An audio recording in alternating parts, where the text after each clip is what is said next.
Hello and welcome to the 538 Politics Podcast. This is the Brett Kavanaugh Supreme Court Confirmation Hearing edition. I'm Galen Druk. The hearing started on Tuesday and the question and answer period is wrapping up on Thursday night as we're recording this podcast. 538's Perry Bacon Jr. and Oliver Roeder have now watched 3 full days of C-SPAN and are here with me to share what they learned, if anything. And so Perry's in D.C. Hey, Perry, how's it going? Hey, great. How are you? Doing well. Ollie, you're here with me in studio. How are you? Hello, Galen. I'm doing well, thank you. How was watching 3 straight days of Supreme Court confirmation hearings? Mainlining C-SPAN is exactly what I like to do with my time, so I was blessed. Was it the same for you, Perry? It was, I think the last one I covered in full was Alito, which was a long time ago, but it was just as boring and painful as I remember. All right, so let's get into it. I imagine a lot of our listeners have probably been doing other things over the past 3 days. So, Perry, just in general, what did people miss if they haven't been watching the past 3 days of confirmation hearings?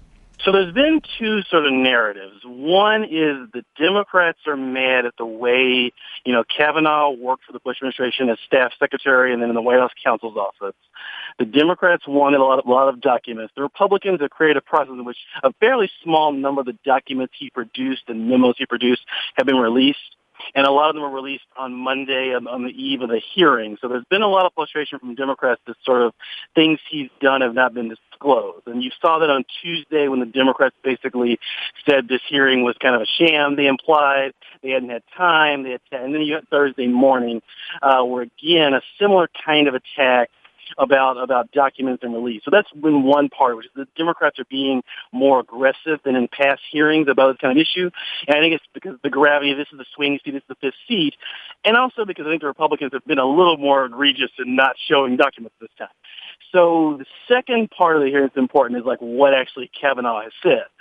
And I would argue he has said very little on almost anything. And that's important because his record suggests he's going to be pretty conservative, probably to the right of Roberts, and he's done nothing to disabuse anyone of that view. Ollie, have we learned anything new about Brett Kavanaugh's judicial philosophy or even just his general worldview over the past 3 days? So I totally agree with what my colleague Perry said. I think the short answer is no, but I want to zoom out because I think it's a pretty interesting no. And I think it sort of raises a question of what is the point of these Supreme Court nomination hearings these days? So over and over and over again, Kavanaugh would point to something that's become often called the Ginsburg rule after the confirmation hearing of Ruth Bader Ginsburg in the 90s, where nominees refuse to give hints or previews of cases that they may decide if they take their seat on the Supreme Court. But this rule, which is not written down anywhere, which is not enforced by anyone, has been expanded, and Kavanaugh used an idea like this and an appeal to what he called judicial independence to not answer any hypothetical questions, to not answer any questions about what he called current affairs, to not answer questions about whether or not he liked or thought that certain Supreme Court precedents were well decided.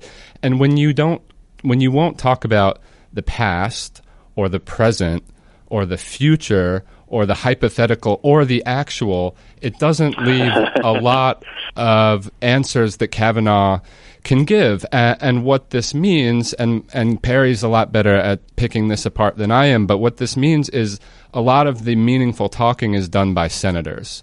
So I think there's a larger I have no idea what the solution is to this or if it needs a solution, but I think the larger point is what these hearings are even trying to do is really, really muddy now. Would you go so far as to say they're useless? These hearings don't accomplish anything? I don't think I would go quite that far. I'm a political junkie, so just as pure entertainment, like I want them to exist. And if they went on for another 3 days, I would watch those 3 days too.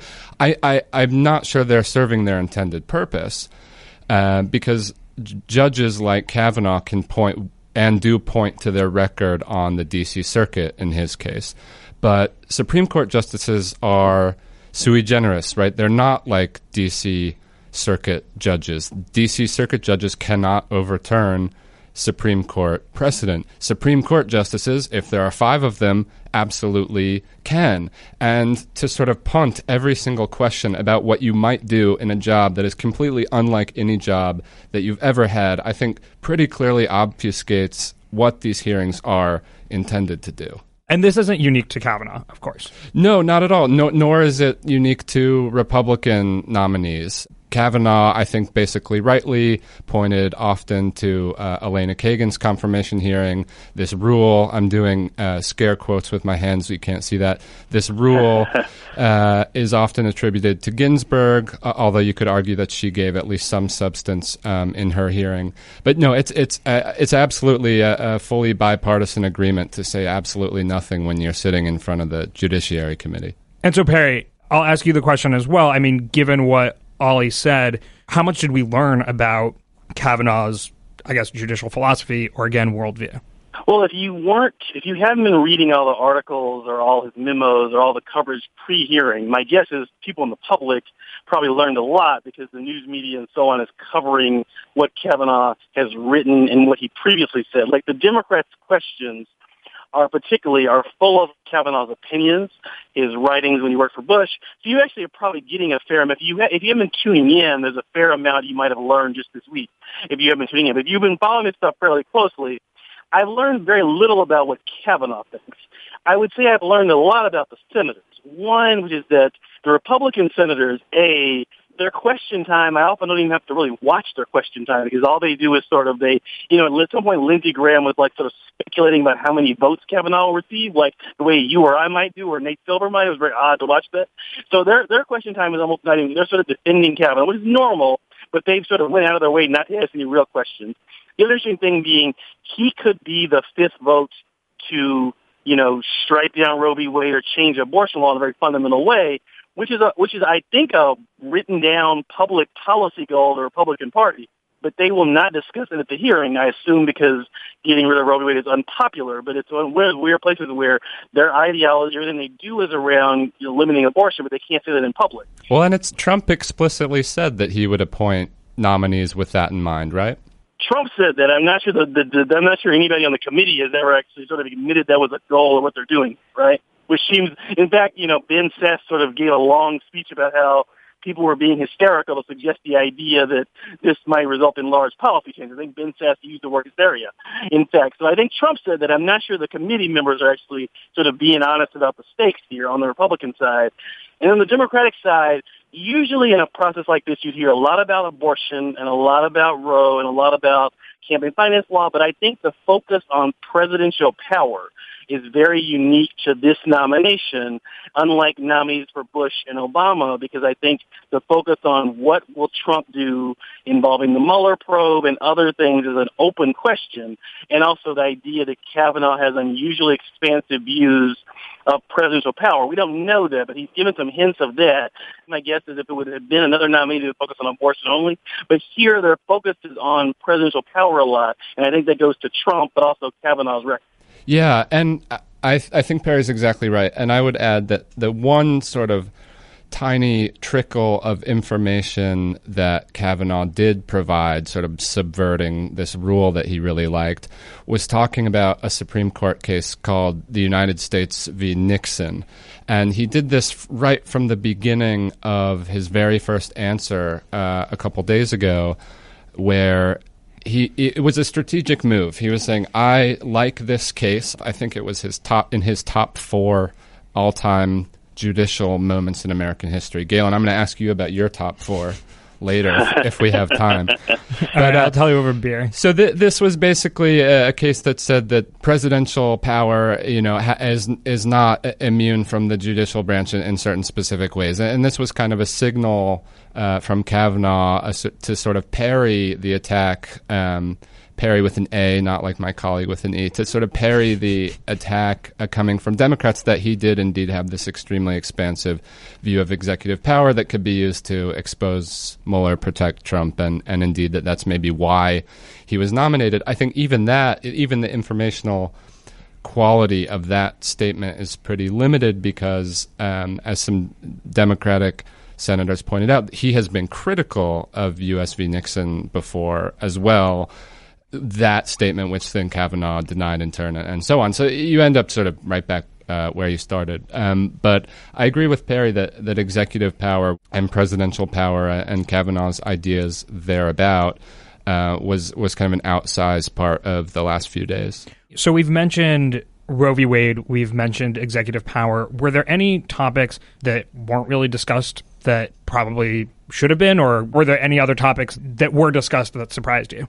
As someone who thinks about the court more empirically and sort of in a sort of political science way rather than a legal way, I'm not a lawyer and I'm certainly not a constitutional law expert.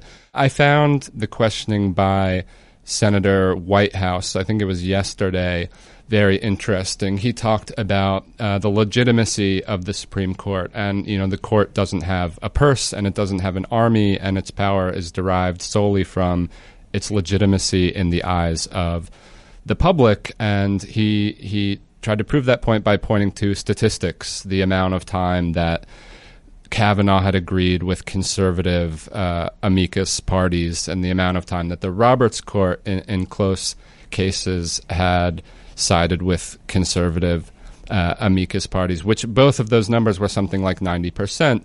And I think that was one of the very few times in the days of hearing where a senator or the nominee either sort of stepped back and actually recognized really what we're talking about, which is a political appointment to an extremely powerful political body. And all this talk of unbiased referees who are calling balls and strikes, completely unbothered or uninfluenced by politics and ideology, is complete nonsense. And any time someone steps back and sort of recognizes just how polarized and politicized this body has become, I found very refreshing. I forgot what your question was as I went off on that mini rant. But well, fair enough. It was a good rant. Perry, I mean, were there any issues that you thought were ignored or that were brought up that surprised you? I thought there'd probably be more on, and I think there were questions about the Voting Rights Act, affirmative action, racial issues. I would have guessed there had been more of those, to be honest with you. I found the Roe v. Wade discussion a little bit odd in that the focus was on whether he would overturn Roe, which I don't think is the real question.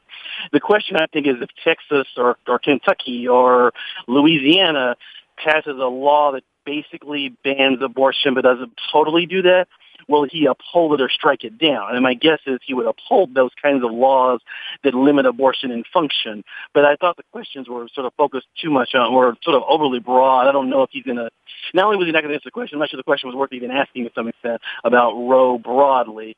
I guess I would ask Ollie this question myself, which is that the main question coming into this was, is Kavanaugh more like Gorsuch or Roberts in terms of his judicial philosophy and where he'll rule? When I say Roberts, meaning someone who'll be the Republican line most of the time, but not every time, versus Gorsuch, I would argue, is pretty much every time. And I left this thinking he's probably closer to Gorsuch. What do you think, Ollie? I totally agree with you, but I should mention that my answer is not based necessarily on a reading of opinions or dissents from either of them, but just the data that we do have. I agree with your takeaway. We've published a few stories on 538 about this, and there was some recent work that was unveiled in the Washington Post yesterday by Kevin Cope and Joshua Fishman, legal scholars who went back and analyzed hundreds of votes of Kavanaugh's from the D.C. Circuit and found that he was either the most or second most, depending on the issue, conservative judge on that circuit, which I think puts him pretty close in line with a Gorsuch who is out there on sort of the Thomas wing of the Supreme Court rather than, the somewhat more centrist Roberts. So I agree with your conclusion, although I'm basing that on my empirical social science understanding.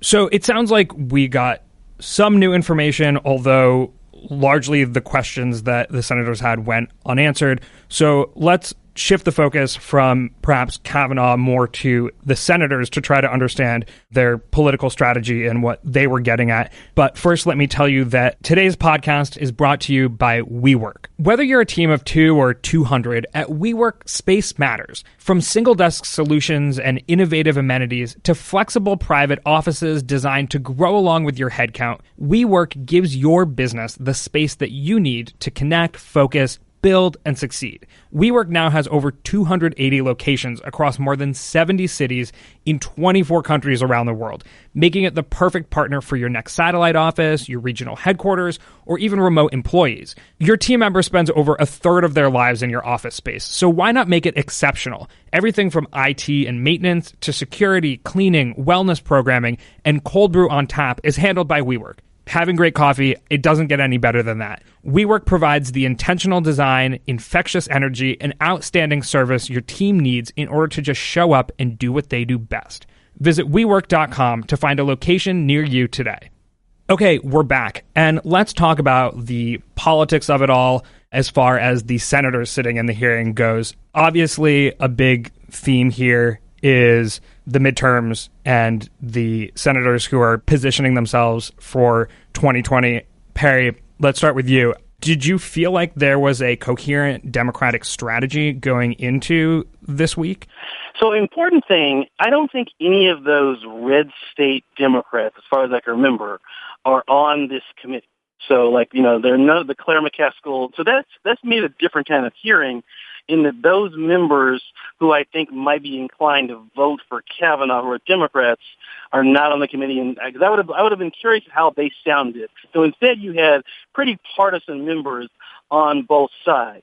I guess I viewed Cory Booker and Kamala Harris, who probably are running president, in the same way as the senator from Hawaii and Richard Blumenthal from Connecticut. I think there were a few partisan members, Sheldon Whitehouse of Rhode Island. I mean, we're watching Booker and Harris work as they're running, but I actually think the big shift, the big gap in the senators, I think, is based on age and tradition.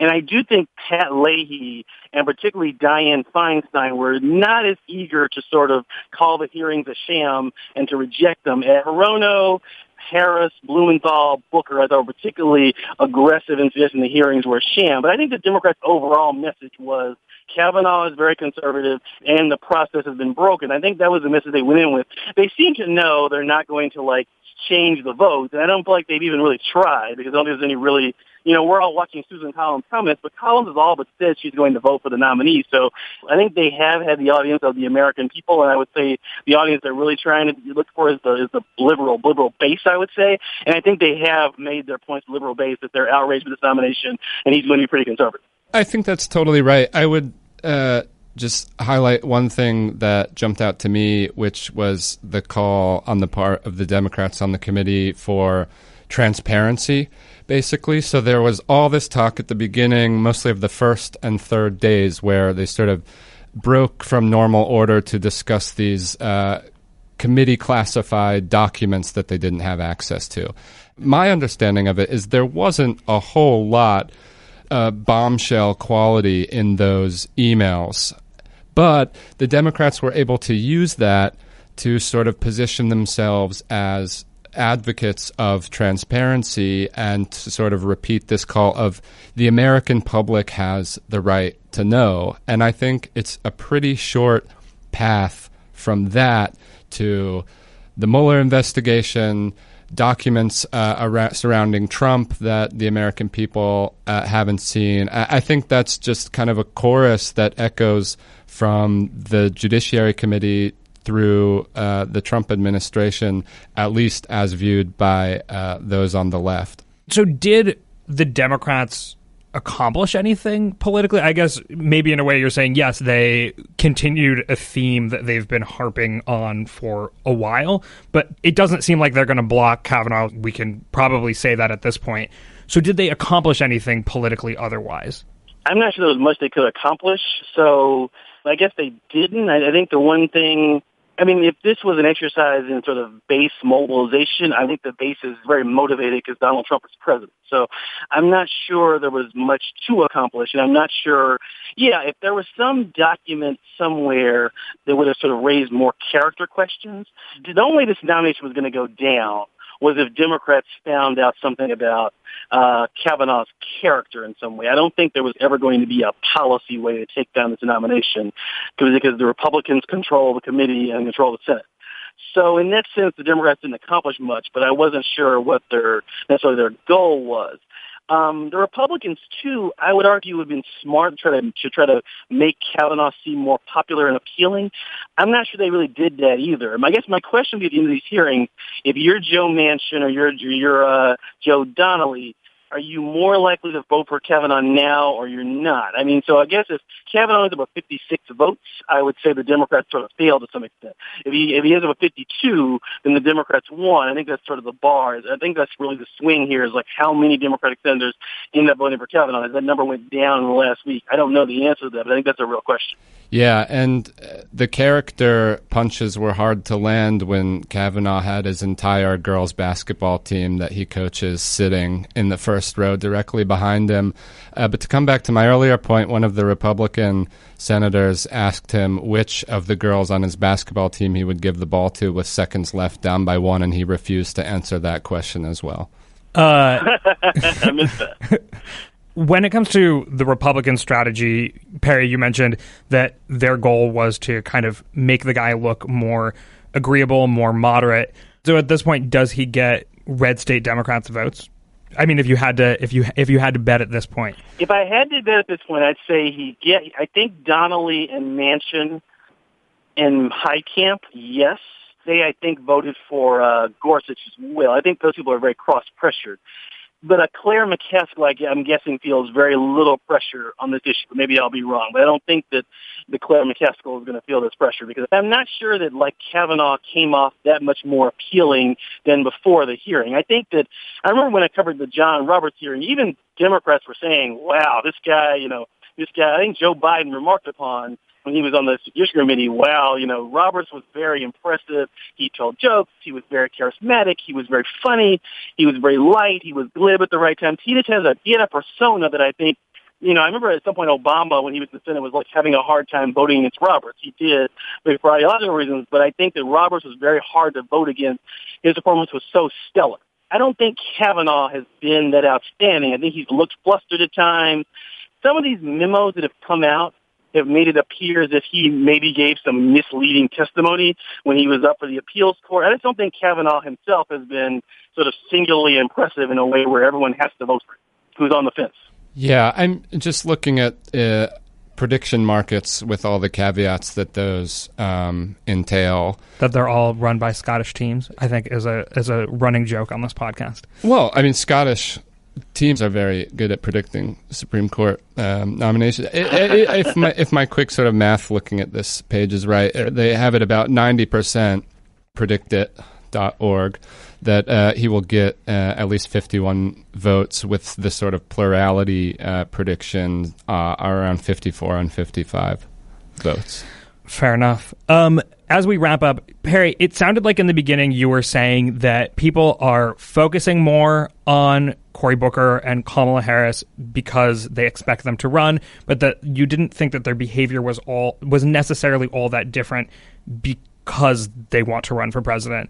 Do you think there was anybody who seemed to be laying that kind of groundwork, or is all just media bias because we want to see that because we know they're going to run for president? Yeah, I think it just happens that we're watching, like, Booker and Cornyn had this particularly, I would say Booker compared to 2014 is a much more partisan person, I would argue. Booker compared to this time last year, Booker actually testified against Jeff Sessions, his own colleague, when Sessions was going to be up for AG. But wasn't he running for president then as well? That's a different question. Is he running? Yes, he's been running president the whole time. So I'm not sure that there's anything unique about this. I guess it's like, is he, like Cornyn was basically saying he's trying to help his presidential campaign. I don't know that. I think Booker's been running president for 2 years now. I don't know that this is any different. This is like any heightened behavior from before, maybe what I'm getting at.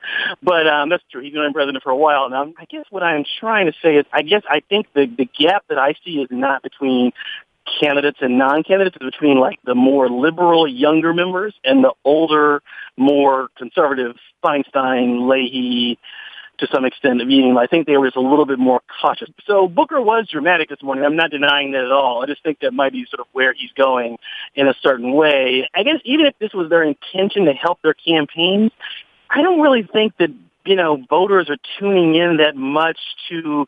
People know that Harris and Booker are likely running, and they're pretty partisan. If they think this is going to help their presidential campaign, I don't think it will, to be honest with you. All right. Do you have anything else you want to add before we wrap up? I am very sad that I do not have a legitimate work excuse to watch TV all day, every day anymore. Well, this is continuing tomorrow, right? You still have an excuse tomorrow? Well, it's going to come to an end, and when it does, I will be very sad. Can we jump back? I do want to talk about what Ali brought up at the beginning, which is that I had the same feeling he did, which is I don't know. It's hard for the media, myself included, to not cover the hearings because Supreme Court nominations and Supreme Court seats are really important. But it was hard to watch the hearings knowing you would basically hear, I can't say anything from the nominee, and then the parties give their talking points. There was actually very little information gleaned in a real way, and I wonder, should we cover these things differently or not cover them at all or cover them less? Or it's a real question to me. What do you think? I totally agree, and I would just add very briefly to that, it's not just the nominee who is refusing to answer. This excuse that Kavanaugh is employing is fully endorsed by the chairman of the committee, Chuck Grassley, who at one point said explicitly that it would be inappropriate for the nominee to answer a question about a potential case. Inappropriate according to what, doctrine, I have no idea. But I agree with you. I think there needs to be a reckoning over, A, how we cover these things, and B, what their purpose is, and what, if anything, can or should change. I think, obviously, we should, as 538 staffers, pay very close attention because, of course, he could say something, right? He's sitting there for a long time. He could say something, or some document could be found. But yeah, I agree that it's sort of become an inverted process where, they might as well turn the cameras the other way to face the senators the whole time because they're the only ones saying anything approaching politically meaningful speech. But I don't have a great answer, Perry, but I think it's a question that people should grapple with. As we wrap up, Perry, what happens next? What happens from here? Friday, you're going to have witnesses for both parties talk. I think there's some former clerks speaking on Kavanaugh's behalf. And I know that the head of the Congressional Black Caucus, Cedric Richmond, is speaking on the Democrats' behalf. So Kavanaugh is probably not going to be back on Friday. So Kavanaugh is likely done, unless something happens unprecedented. And then in a few weeks, McConnell has talked about, sometime early October, is going to be the vote on this nomination on the full Senate. And this next month, my guess is you'll see the Democrats try to find some kind of smoking gun. My guess is they'll try to keep digging into these documents more to find something that would affect. So the Democrats now have to find 2 people to vote against Kavanaugh, and I think that's a really high lift.